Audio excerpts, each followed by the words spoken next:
நம்ம வீட்டில் சூப்பரான பணியாரம் கார பணியாரம் ரெடி ஆயிடுச்சு. ஏற்கனவே திருப்பி போட்டாச்சு பாருங்கள், நல்லா சூப்பராக இருக்கும். இப்போ பணியாரம் எடுத்துக்கிறோம். இன்றைக்கி நம்ம வீட்டில் சூப்பரான ஒரு கார சட்னி, அதுக்கப்புறம் சூடான பாருங்கள் சூப்பராக இருக்கும் கார பணியாரம் ரெடி ஆயிடுச்சுங்க. இப்போ சாப்பிட்லாம் வாங்க.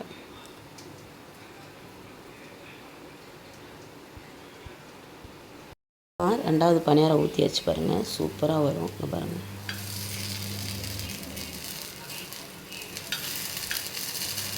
நானே வீடியோ எடுக்கிறதுனால அது அப்படி தான் வரும், தப்பாக நினச்சிக்காதீங்க. பணியாரம் சூப்பராக இருக்கும் இந்த பணியாரம். ஆனால் நீங்கள் வந்து இது நான்ஸ்டிக் தான்.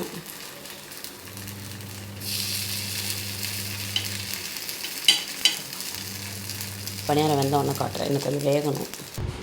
இன்றைக்கி காலையில் நம்ம வீட்டில் பிரேக்ஃபாஸ்ட் என்னென்னு பார்த்திங்கன்னா, சூடான நல்லா கார பணியாரம் பாருங்கள், சூப்பராக இருக்கும் இந்த பணியாரம். இட்லி மாவில் வெங்காயம், கடுகு, உளுந்தம்பருப்பு, கடலைப்பருப்பு, உளுந்தம்பருப்பு, கருவேப்பிலை, பச்சை மிளகாய் எல்லாம் போட்டு நல்லா வதக்கி இட்லி மாவில் போட்டு ஒரு 10 நிமிஷம் ஊற வச்சுட்டு அதுக்கப்புறம் நம்ம வந்து பணியாரக்கல்ல ஊற்றி எடுத்தாச்சு. சூப்பராக இருக்கும் பார்த்துக்கோங்க. இது வெங்காயம், பருப்பு, கடலைப்பருப்பு, உளுந்தம்பருப்பு, வெங்காயம், தக்காளி, வரமிளகாய் எல்லாம் போட்டு பூண்டு, கருவேப்பிலை எல்லாம் போட்டு வதக்கி நல்லா ஆற வச்சு அரைச்ச சட்னி சூப்பராக ரெடி ஆயிடுச்சுங்க.